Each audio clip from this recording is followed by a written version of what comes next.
Just ఇప్పుడే అబ్బవరం అన్నయ్య కేరాంప చూసొచ్చారు మన ట్రేడ్ పండితులు. ఇక సినిమా ఎలా ఉందంటే అబ్బవరం అన్నయ్య అబ్బా అనిపించాడు. సినిమాలో నా పేరు అబ్బవరం, ఊ అంటే నీకు ఇస్తా వరం అని హీరోయిన్ వెంట తిరుగుతుంటాడు. నువ్వు వరాలు ఇవ్వకపోయినా బాధ లేదు, కానీ ఇలాంటి శాపాలు షాకులు మాత్రం ఇవ్వకన్నా అని వేడుకుంటున్నారు మన ట్రేడ్ పండితులు. కొంచెం రెస్ట్ తీసుకోన్నా, నీ సినిమా ఎప్పుడు వస్తుందో ఎటు వెళ్తుందో అర్థం కావట్లేదు. ప్రమోషన్స్ ఎలా చేయాలో బాగా నేర్చుకున్నావు, బట్ స్టోరీ ఉండాలి కదన్నయ్య. ప్రమోషన్స్లో క్రియేట్ చేసినంత ఇంపాక్ట్ కూడా సినిమాలో లేదు. మెరుపు తీగలాగా ఇలా వచ్చి అలా వెళ్ళిపోతున్నావు. పలకరింపులే ముఖ్యం అనుకుంటే యూట్యూబ్లో ఒక లైవ్ పడేస్తే అందరం వచ్చి హాయ్ చెప్తాం కదా, ఎందుకు ఇవన్నీ అని ఆవేదన చెందుతున్నారు మన ట్రేడ్ పండితులు. ఇక కథ విషయానికి వస్తే అబ్బవరం అన్నయ్య ఒక రిచ్ కిడ్. సౌందర్య వాళ్ళ అమ్మంట ఎప్పుడో చనిపోయింది, సినిమాలో కూడా లేదు. సాయి కుమార్ అంకులే అన్నీ తానై అన్నయ్యని సాకుతాడు. పేరుకే రిచ్ కిడ్, కానీ అన్న చిల్లర జీవి. అదే అన్ని చిల్లర పనులే చేస్తుంటాడు. తాగడం, తినడం, తిరగడం, మన తలకాయ తినడం, ఇదే పని. అన్ని సబ్జెక్టుల్లో అన్ని చోట్ల ఫెయిల్ అవుతుంటాడు.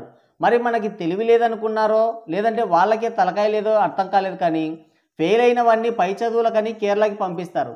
అక్కడే హీరోయిన్ అక్కయ్యని చూసి మొదటి చూపులోనే మొదటి ముద్దు పెట్టే సీన్ రాయించుకున్నాడు అన్నయ్య. సీన్కి సిచ్యువేషన్కి ఏమాత్రం సంబంధం లేకుండా. ఇక అక్కడి నుంచి నా పేరు అబ్బవరం, నువ్వు అంటే నీకు ఇస్తావు వరం అని హీరోయిన్ వెంట తిరుగుతూ మనకి శాపంలా తయారవుతాడు. అన్నయ్య పర్ఫార్మెన్స్ని భరించలేక హీరోయిన్ ఓకే చెప్పేస్తుంది. అయితే హీరోయిన్కి కాస్త మెంటల్, అదే ఒక మానసిక వ్యాధితో బాధపడుతూ ఉంటుంది. అక్కడ ఇంటర్వ్యూలు వేశాడు. అన్నయ్య పర్ఫార్మెన్స్ని తట్టుకోలేక పారిపోదాం అనుకుంటే టికెట్ డబ్బులు గుర్తొచ్చి ఆగిపోతాం. ఇక ఎట్టయితే అట్ అవుతుందిలే అనుకొని ధైర్యం చేసి మళ్ళీ థియేటర్లోనే కూర్చుంటాం. ఇక సెకండ్ హాఫ్ స్టార్ట్ అవుతుంది. మన హీరోయిన్ అక్కయ్యకి కొంచెం మెంటల్ అన్నాం కదా, అదేంటంటే ఎవరైనా ప్రామిస్ చేసి మాట తప్పితే తనదన్నా కోసుకుంటుంది, వాళ్ళదన్నా కోస్తుంది. రీజన్ ఏదైనా కానీ కోసుకోవడం గ్యారంటీ. అలాంటి అమ్మాయితో అబ్బవరం అన్నయ్య పడే పాటలే మిగతా కథ. ఫస్ట్ హాఫ్లో అన్నయ్య ఓవర్ యాక్టింగ్ తప్ప కథ ఉండదు. సెకండ్ హాఫ్లో కథ స్టార్ట్ అవుతుంది, కానీ కామెడీ ఉండదు. స్టోరీ లైన్ బాగానే ఉంటుంది, కావాల్సినంత ఫండ్ జనరేట్ చేయొచ్చు. కానీ డైరెక్టర్ అన్నయ్య పెన్నులో ఇంకైపోయిందో బుర్రలో గుజ్జులేదో తెలియదు, కానీ కామెడీ పేరుతో ఎంత రోత చేయాలో అంతా చేశాడు.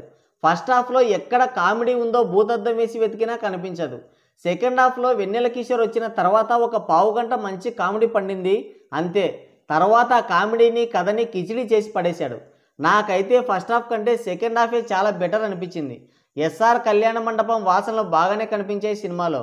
ప్రీ ఇంటర్వెల్ నుంచి నిమిషానికి ఒకసారి చంద్రముఖిలా మారిపోతుంటుంది హీరోయిన్. ఆమె అలా మారిపోయిన ప్రతిసారి మూతి నాకి శాంతపరుస్తుంటాడు అబ్బవరం అన్నయ్య. ఆ సీన్స్లో మాత్రం అబ్బా అనిపించాడు అబ్బవరం అన్నయ్య. ఈ క్రియేటివిటీ మరి అన్నయ్యదో లేదంటే డైరెక్టర్దో మనకు తెలియదు. నవరేష్ తాతయ్య ప్లే బాయ్లా కనిపించాడు. ఏదో కామెడీ చేయాలని బాగానే ట్రై చేశాడు, కానీ అంతా ఉల్లకే. కామ జట్మలాని ఆంటీ కూడా ఉంది, ఎందుకుందో ఆమెకి తెలియదు, డైరెక్టర్ కూడా మర్చిపోయాడు. సాంగ్స్ కూడా బాగలేవు. హిట్టు లక్షణాలు పుష్కలంగా ఉన్న సినిమాని మధ్యలోనే పిసికేశారు. ఇంకొంత టైం తీసుకొని కామెడీ పైన కాన్సన్ట్రేట్ చేసి ఉంటే బ్లాక్ బస్టర్ పడి ఉండేది. But bad luck. కొంత రిలీఫ్ ఏంటంటే అబ్బవరం అన్నయ్య యాక్టింగ్లో కాస్త ఇంప్రూవ్ అయ్యాడు. మంచి ఎనర్జెటిక్గా కనిపించాడు. చాలామంది నెపో కిడ్స్ కంటే బెటరే నాకు తెలిసి. ఓవరాల్గా చెప్పేది ఏంటంటే టైటిల్ కరెక్ట్గానే పెట్టారు, మనకి ర్యాంప్ ఆడించారు. నాకైతే నచ్చలేదు.